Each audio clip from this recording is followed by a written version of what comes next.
에베소서 1장 7절에서 10절 말씀 같이 한 목소리로 읽겠습니다. 우리는 그리스도 안에서 그의 은혜의 풍성함을 따라 그의 피로 말미암아 속량 곧 죄 사함을 받았느니라. 이는 그가 모든 지혜와 총명을 우리에게 넘치게 하사 그 뜻의 비밀을 우리에게 알리신 것이요 그의 기뻐하심을 따라 그리스도 안에서 때가 찬 경륜을 위하여 예정하신 것이니 하늘에 있는 것이나 땅에 있는 것이 다 그리스도 안에서 통일되게 하려 하심이라. 아멘. 할렐루야. 예, 반갑습니다. 우리 옆에 계신 분들하고 같이 인사 나누고 오늘 시작하면 좋겠습니다. 사랑하고 축복합니다. 하나님의 은혜가 있으시길 바랍니다. 네, 반갑습니다.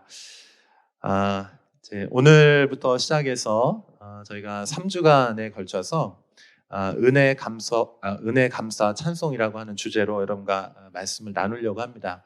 여기 앞에 보이시죠? 네, 은혜 그리고 감사 찬송이라고 하는 주제들을 이제 함께 나누려고 하는데 이제 다음 주가 이제 추수감사 주일이에요. 그래서 저희가 하나님께서 우리에게 베푸신 그 은혜에 대해서 오늘 이제 여러분과 함께 살펴보게 될 것이고요. 그리고 다음 주에는 그 하나님께서 우리에게 베푸신 그 은혜에 대한 우리가 반응으로서 하나님께 그 감사가 어떤 의미인지 또 어떤 부분들이 감사한 것인지에 대해서 그렇게 나누게 될 것입니다. 그리고 하나님께서 우리에게 은혜를 베푸시고 또 우리와 관계하시면서 하나님이 궁극적으로 원하시는 것이 있어요. 그것은 바로 우리가 하나님을 찬송하는 삶을 사는 것입니다. 그래서 그 하나님께서 우리에게 허락하시는 그 찬송의 삶에 대해서 여러분과 함께 나누기를 원합니다. 특별히 이제 다음 주는 이제 추수감사 주일로 여러분과 함께 지키게 되는데요. 이 추수감사의 유래는 그 미국 청교도들에게서 찾을 수가 있어요. 1620년도에 그 영국에서 그 종교적인 박해가 있을 때 그 신앙의 자유를 따라서 102명의 사람들이 배를 타고 이제 신대륙을 향해서 종교의 자유를 찾아서 이제 떠나게 되는데 그때 이제 몇 개월의 항해 기간 동안에 배 안에서도 죽고 또 이제 그 미국의 이제 신대륙에 도착해서도 그 풍토병 때문에 많은 사람들이 죽었습니다. 그리고 이제 겨울 이제 12월에 도착했는데 그 한 해를 이제 그 겨울이 유난히도 춥고 아주 힘들었어요. 그래서 그 시간들을 보내면서 굉장히 고통스러운 시간을 보냈는데 다행히도 이제 그 땅에 이제 원주민들 인디언들이 곡식을 나누어주고 그리고 그 곡식을 이제 씹는 옥수수 재배하는 방법을 이제 알려주게 됩니다. 그래서 그것을 이제 하면서 겨우 이제 어렵게 이제 그 시간들을 이제 넘겼는데 근데 놀라운 거는요. 가장 힘들고 고통스러울 때 그들의 마음속 깊은 곳에서 우러나온 것이 있는데 그것이 바로 감사예요. 사랑하는 여러분, 우리가 좋을 때만 감사하는 것이 아니고 우리 안에 힘들고 고통스럽고 어려울 때 그 시간들을 통과하면서 하나님께서 진정으로 우리에게 베푸신 그 은혜로 인하여서 우리가 감사할 수 있는 줄로 믿습니다. 그래서 우리가 감사의 깊은 그 하나님의 깊은 감사의 은혜에 대해서 우리 이 추수감사절 통해서 여러분과 함께 좀 배우고 나눴으면 좋겠습니다. 우리 신앙생활에 있어서 그 하나님의 은혜들을 기억하기 위해서 이제 교회에서는 그 절기라고 하는 것을 만들어서 이렇게 지키게 됩니다. 그 나라에서도 국경일이라든지 어떤 기념해야 될 중요한 날들을 이제 특별한 날로 정해서 그때 이제 세레머니를 이렇게 하지 않습니까?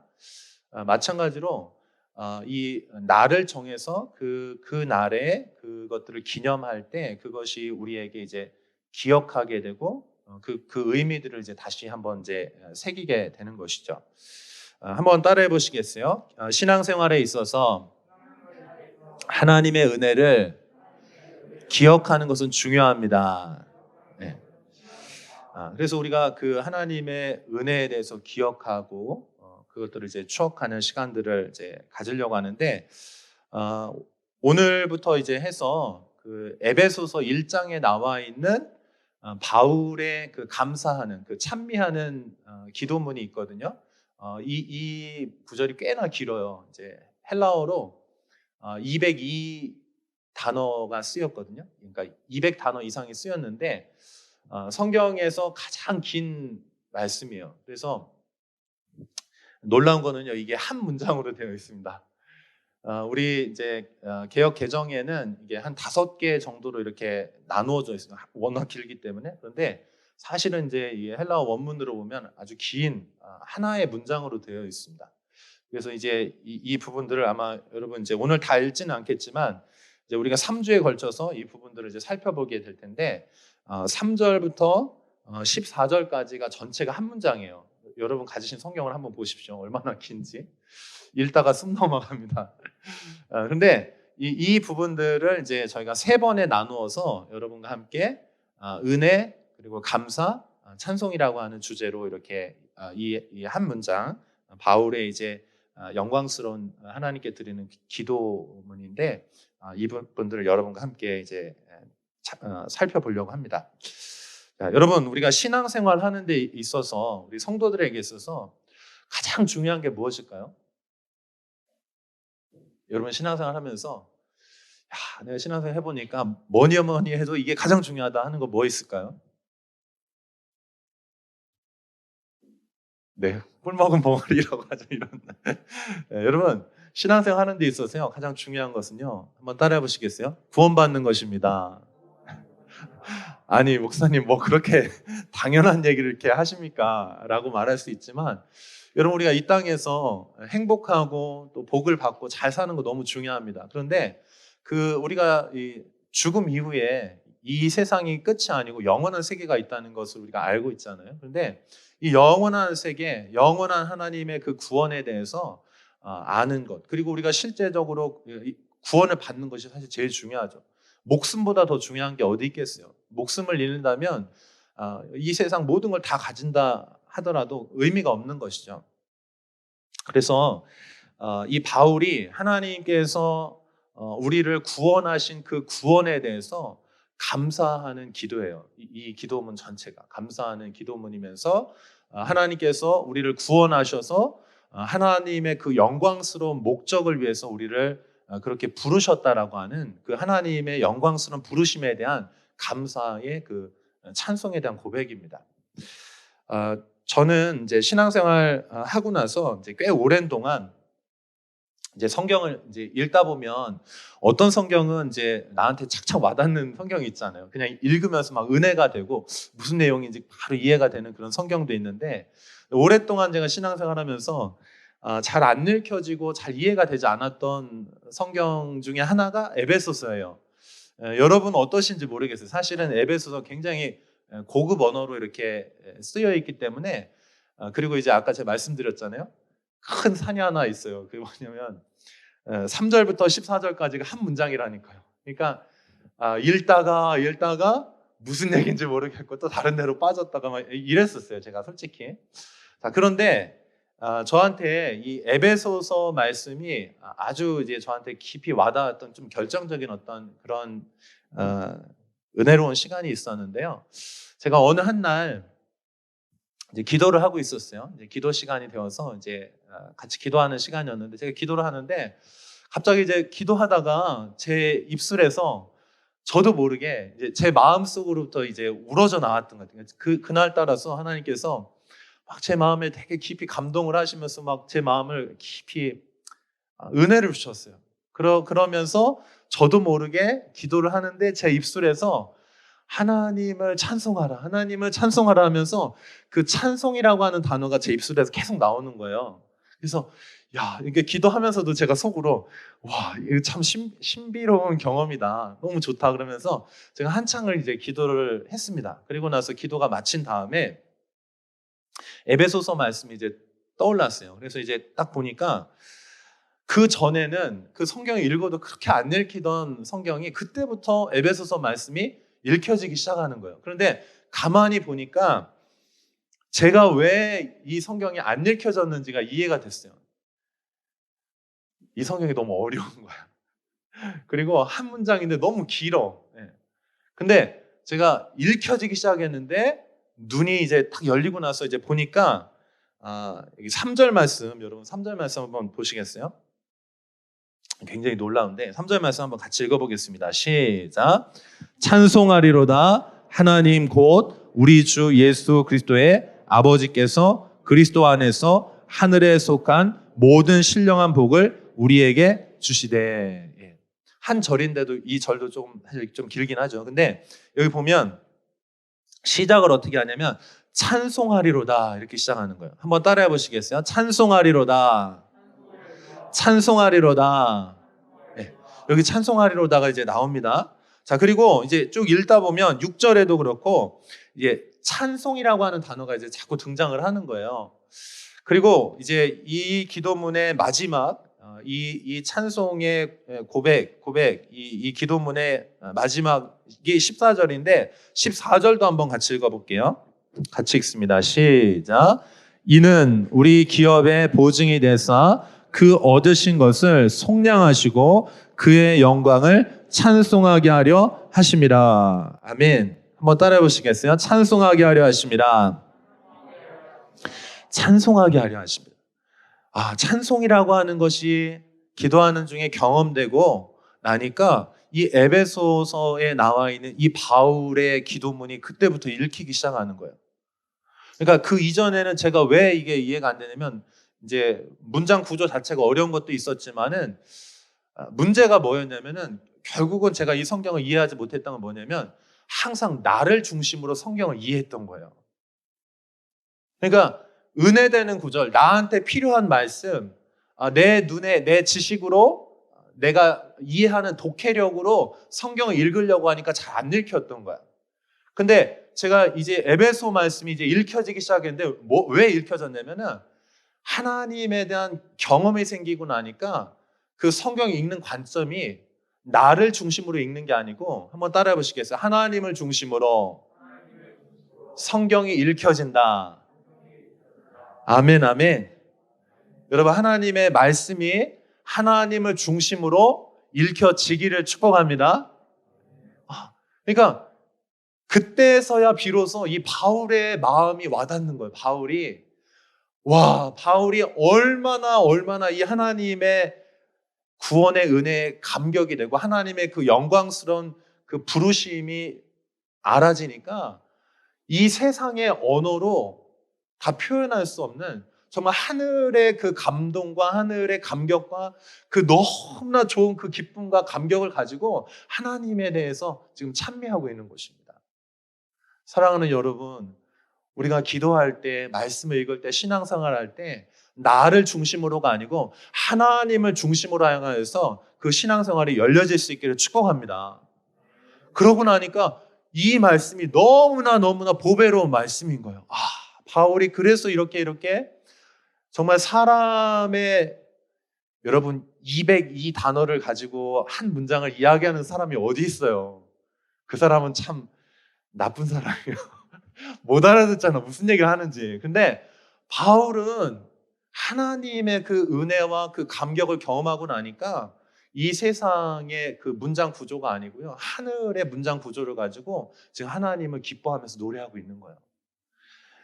여러분, 우리가 하나님과의 우리 관계가 그렇게 될 수 있기를 축복합니다.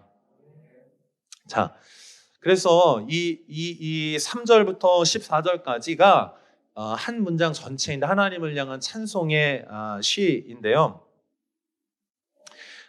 사랑하는 여러분, 우리가 하나님을 찬송하는 그런 신앙생활이 될 수 있기를 바랍니다. 근데 그 찬송과 감사를 드릴 수 있는 그 근거가 뭐냐? 한번 따라해 보시겠어요? 하나님의 은혜가 먼저입니다. 그러니까 하나님의 은혜가 먼저예요. 그래서 제가 이 전체 주제를 이제 여기 본문을 볼 때도 하나님의 은혜가 이제 먼저 시작이 되고 그 다음에 그것에 대한 마땅한 반응이 뭐냐면 감사예요. 그러니까 이 감사와 은혜는 항상 어떻게 하냐면 둘이 같이 다니는 거예요. 저는 여러분 삶에 감사가 넘쳐나기를 축복합니다. 그 얘기는 무슨 얘기냐면 하나님의 은혜가 먼저 여러분 삶에 임하기를 바란다는 뜻이에요. 정말 우리 입술에서 늘 감사가 있기를 축복합니다. 네? 원망이나 불평이나 짜증이나 분노가 아니고 우리 입술에서 늘 감사가 튀어나왔으면 좋겠어요. 감사가 늘 고백되어졌으면 좋겠어요. 그러기 위해서는 먼저 뭐가 있어야 되냐면 하나님의 은혜가 선행되어야 된다는 것입니다. 할렐루야. 여러분, 하나님의 은혜가 여러분 삶에 풍성하게 넘치시기를 바랍니다. 네. 자, 그래서 이 은혜가 하나님의 먼저 이제 시작인데, 그래서 오늘 우리가 7절부터 10절까지 살펴보는데 사실은 이 은혜가 이제 가운데 있고요. 그 앞에 감사에 대한 내용들이 있고 그 뒤가 이제 하나님을 이제 찬송하는 이제 그런 내용들이라고 할 수 있겠어요. 자, 그래서 오늘 먼저 이제 7절부터 10절 말씀까지를 이제 살펴보려고 하는데 이제 두 가지를 살펴볼 겁니다. 첫 번째는요. 이 하나님의 은혜가 먼저인데 그 은혜의 내용이 구체적으로 무엇이냐라고 하는 걸 살펴볼 거예요. 자, 7절 말씀 한번 여러분 같이 보겠습니다. 같이 읽어봐요. 시작. 우리는 그리스도 안에서 그의 은혜의 풍성함을 따라 그의 피로 말미암아 속량 곧 죄 사함을 받았느니라. 여기 보면 중요한 단어 등장합니다. 은혜라고 하는 단어가 등장하는. 근데 그 은혜의 풍성함인데 하나님의 은혜의 풍성함이 우리 삶에 어떻게 나타나냐? 그리스도를 통해서 나타났다는 거예요. 그런데 그 그리스도께서 무슨 일을 하셨냐? 우리의 죄를 위해서 속량하셨다는 것입니다. 사랑하는 여러분, 우리 인간은 관계적인 존재예요. 한번 따라해 보시겠어요? 관계적인 존재이다. 인간은 관계적인 존재예요. 그래서 우리가 행복을 누리고 기쁨을 경험할 때 주로 언제 행복하냐면요. 관계가 좋을 때 행복해요. 지금 여러분 우리 새가족 양육 이제 소그룹 시간에 지금 진행하고 있는데 오늘 여러분이 아마 그 내용들 같이 나누시게 될 거예요. 우리가 가장 행복할 때 언제 행복할 때냐면 관계가 되어질 때. 그래서 서로 이쪽에서 은혜를 베풀고 또 그거에 대한 감사에 대한 반응을 하고 또 그것에 대해서 은혜와 감사가 이렇게 반복되는 서로를 사랑할 때 우리는 감사하게 되고 그 안에 이제 기쁨이 있는 것입니다. 자, 그런데 하나님과의 우리와의 관계가 제일 중요한 관계이죠. 또 어떤 관계가 있을까요? 나와 나 자신과의 관계가 있죠. 그죠? 또 나와 이웃과의 관계가 있어요. 그리고 나와 이 세상과의 관계가 있습니다. 그래서 이 관계는 크게 이제 네 가지 정도로 이렇게 설명하는데 하나님과 나와의 관계, 그리고 나와 나 자신과의 관계, 그리고 내 옆에 있는 이웃과의 관계, 그리고 더 큰 이 세상 사회와의 관계들을 말하는데 문제는요. 이 관계가 깨어졌다는 거예요. 요즘에 너무나 사람들이 고통스러워서 진통제를 아주 달고 삽니다. 그죠? 진통제를 먹어야지만 잠을 들 수가 있고 진통제를 먹어야 내 안에 있는 어떤 것들을 이제 다스릴 수가 있는 거예요. 근데 내가 왜 그렇게 고통스럽고 힘들고 어렵냐 할 때 다른 것보다도요. 제일 첫 번째는요. 관계 문제, 결국은 관계 문제입니다. 자, 그런데 우리가 관계가 좋으려면 서로 사랑하려면 우리 안에 여유가 있고 나누어 줄 뭐가 있어야 그 관계가 좋을 수 있거든요. 여러분 관계가 나빠도요. 내가 좋은 마음을 다시 품고요. 계속해서 섬기고 사랑하고 뭔가를 나눠주잖아요. 그러면 그 관계 좋아질 수 있습니다. 근데 문제는 내 안에 너무 빈곤한 건 나눠줄 게 없는 거예요. 그런데 그게 나만 그런 게 아니고 옆에 있는 상대방도 그렇고 다 그런 거예요. 다 그래요. 그러니까 관계가 너무 빈곤하고 가난하고 힘든 거예요. 고통스러운 거예요. 내 안에 기쁨보다는 막 분노와 짜증과 불평과 이런 것들이 있는 것이에요. 아마 여기 여러분 오신 분들 중에도 일주일 동안 그런 불편한 마음들이 있으신 분들도 계실 거예요. 자, 그러면 어떻게 해야 되냐? 누군가 나의 이 가난함을 무조건적으로 사랑해주고 용납해주고 채워줄 수 있는 어떤 그런 근원이 필요하다고요. 근데 여러분 그 근원이 무엇입니까?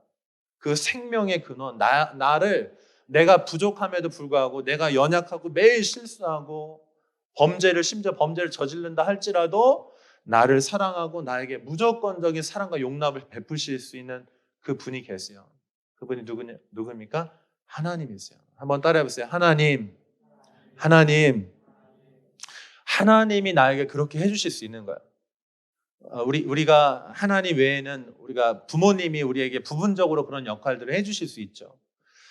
그런데 부족한 거예요. 부모님께도 사랑을 받지만 그럼에도 불구하고 부족해. 내 안에 끊임없는 그 니드가 있죠.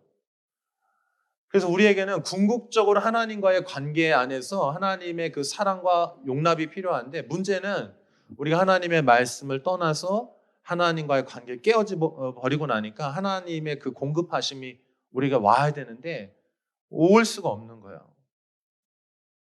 그래서 하나님과의 관계가 깨어지고 나니까 무슨 일이 벌어집니까? 모든 관계가 엉망진창 다 깨져버린 거예요. 나와 나 자신과의 관계가 어때요, 여러분? 내가 나를 괴롭힙니다. 열등의식으로 또는 우월의식으로 다른 사람과 비교하면서 중독에 빠지든지 어려움에 빠지는 거예요. 또는 그 옆에 있는 그 분노들을 내 스스로한테 막 그래서 나를 괴롭히는 사람이 있어요. 심지어는 극단적인 선택까지 나를 막 괴롭히는 사람들도 있고요. 또 어떤 사람들은 외향적인 사람들이 있어요. 나를 괴롭히기보다는 상대방, 옆에 있는 사람 계속해서 괴롭히는 거, 어렵게 하는 거예요. 자기가 부족한 것, 자기가 화가 나는 거를 옆에 있는 사람에게 다 탓을 돌리는 거예요. 그러면 이웃과의 관계가 깨지는 거죠. 또 세상과의 관계도 마찬가지입니다. 근데 가장 근본적인 그 관계는 무엇이냐? 하나님과 우리 사이의 관계라는 것이에요. 자, 그래서 하나님의 해결책이 무엇입니까? 하나님의 유일한 해결책. 그것은 하나님의 아들을 이 땅에 보내셔서 그 아들에게 그 인간들이 가지고 있었던 그 모든 죄와 그 분노와 짜증과 원망과 그 모든 것들에 대한 그 하나님의 범죄, 하나님께 대한 범죄한 그 심판에 대해서 누구에게 다 쏟아붓느냐?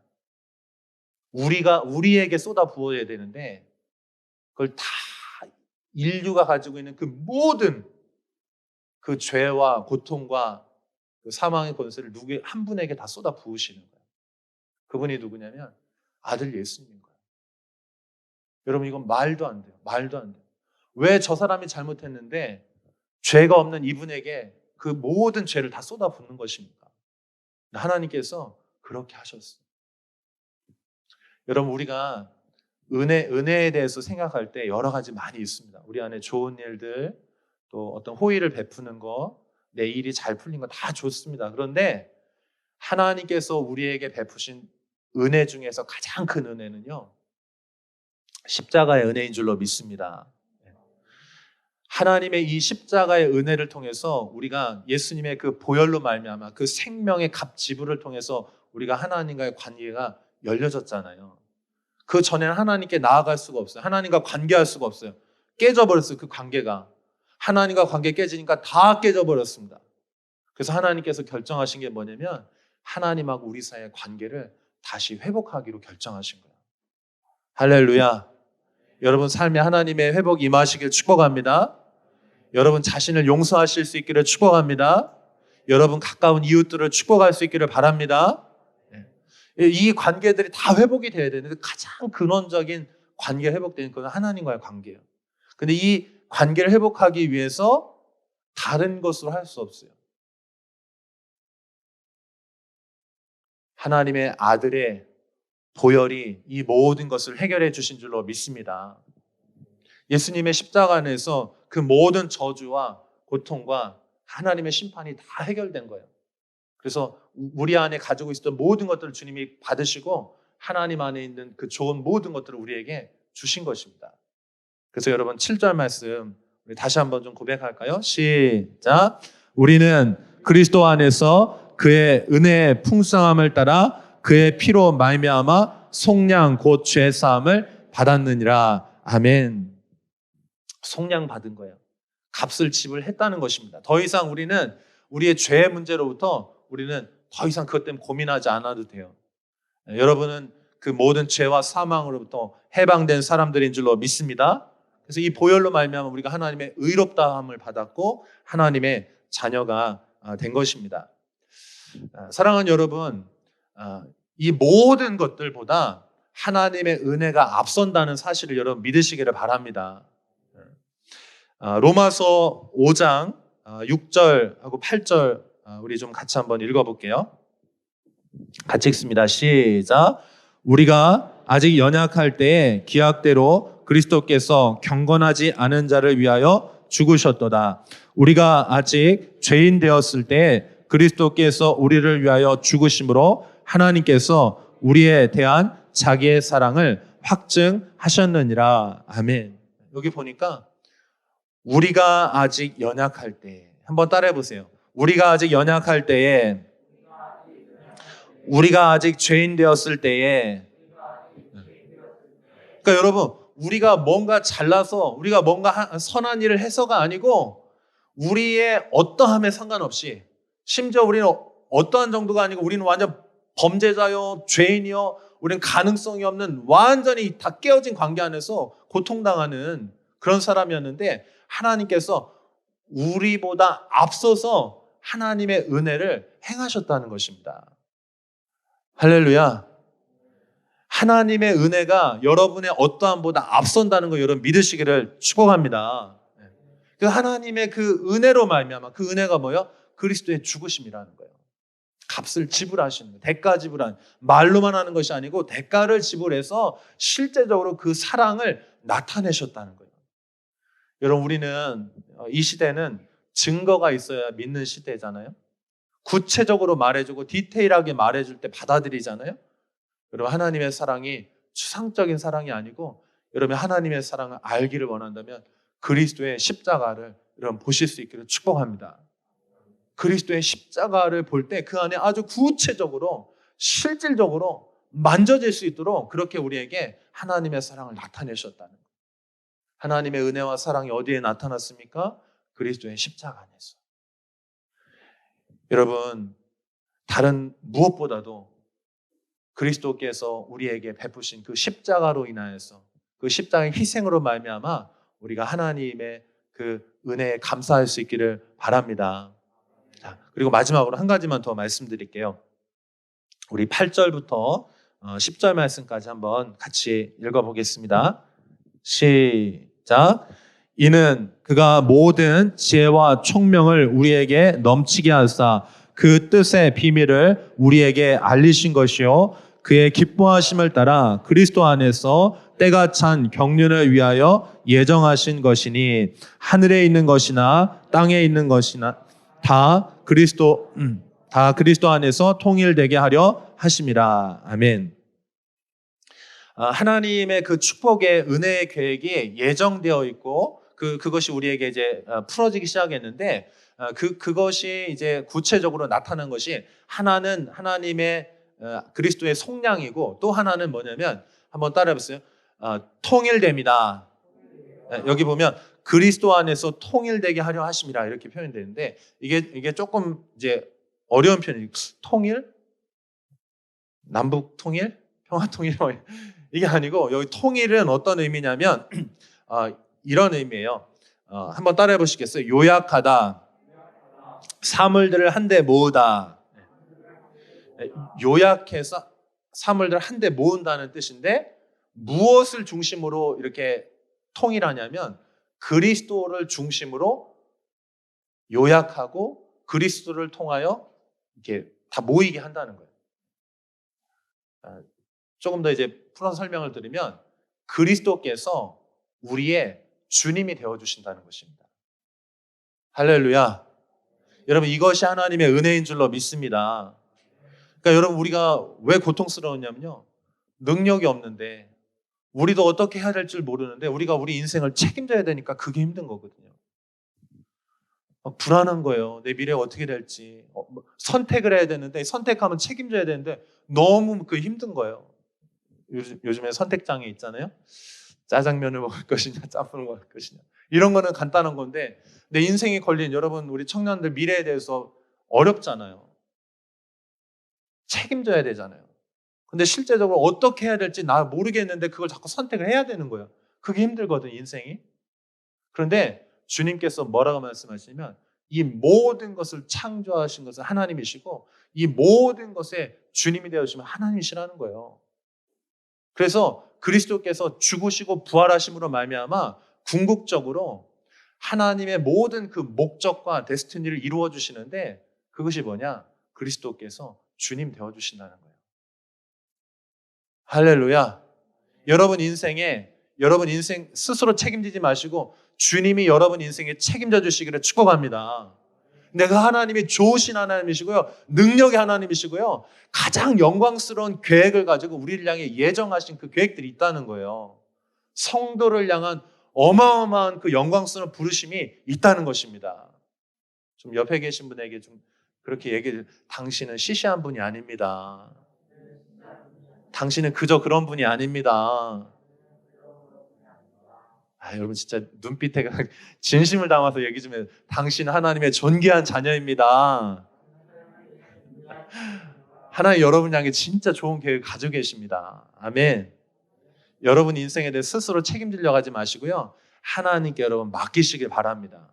하나님이 책임져 주신다는 거 오늘 이렇게 말씀은 그리스도를 중심으로 모든 것이 그렇게 통일되고 하늘과 땅이 만나고요. 이방인과 유대인이 만나고요. 남자, 여자, 주인과 종, 그 모든 막 분열되어 있던 모든 다 각기 자기 마음대로 사는 거야. 근데 자기 마음대로 사는데 엉망진창이야. 근데 이제부터 그렇게 하지 않고 하나님께서 이 땅을 창조하신 가장 그 오리지널한 원래 가장 아름답고 영광스러운 그 계획을 이제 그리스도를 통해서 드러내시겠다는 거예요.